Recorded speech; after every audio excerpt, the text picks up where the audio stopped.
Non-essential occupants were asked to get off the island ahead of Hurricane Irma, a Category 5 storm that obliterated much of St. John, the smallest of the 3 U.S. Virgin Islands. That storm raged over the island earlier this month, but Beaty and his restaurant staff remain open, and they plan to stay open even as Hurricane Maria swirls toward the island. Maria is a Category 5 storm that, if the island's luck sours even more, might steamroll whatever is still upright on St. John this week. The storm is projected to track south of St. Thomas and St. John, which might spare the island from Category 4 or 5 intensity winds.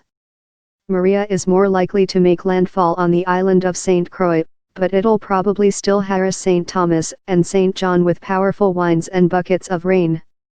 Even so, Beaty says it was very easy for him and his staff to decide to stay. "We actually have a goal and a focus and a meaning to be here," Beaty said. "That's what's kept us sane." He estimates around 1,000 people a day have come to get food from the restaurant since Irma swamped the island. Cruise Bay Landing and another restaurant Beaty said remains open. The longboard are feeding as many people as they can. Jeannie Williamson, who lives on St. John with her family but avoided Irma because she was visiting her daughter in Europe, said it took days for her husband Starbo Stevens to get in touch with her after the storm. Williamson is staying in Blue Ridge, Georgia, as Maria pushes toward the island, but her son Sean Bryan Sells and Stevens plan to outlast that hurricane, too. Sells and his wife looked at tickets off the island, but they were far more than what they felt they could afford. "I feel like they don't want to leave everybody, and they feel like they're gonna be okay," she said. "Their adrenaline's moving."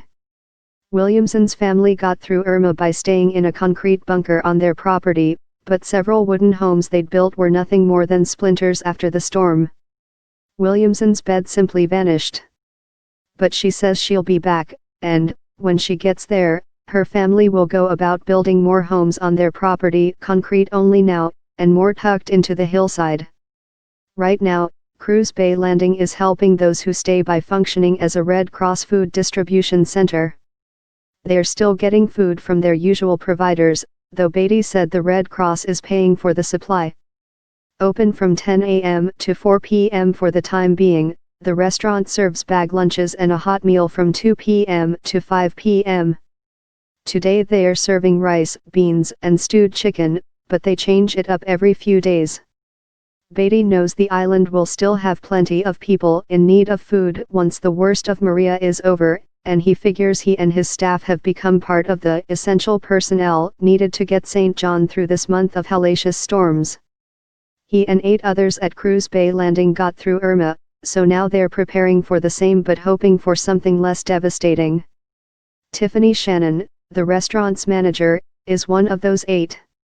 She said the home she shares with her husband, Wade, is no longer livable after Irma, but they're staying at a friend's place while she shows up for work. "I've lived here for 18 years and this is my home," she said. "If I have to restart then I should do it at my home here on St. John." After Maria storms through, Beaty thinks it'll be maybe 9 or 10 weeks before the restaurant can again function as normal. "I feel like the need is gonna be there for quite some time," he said. "We'll do it for as long as we're requested to."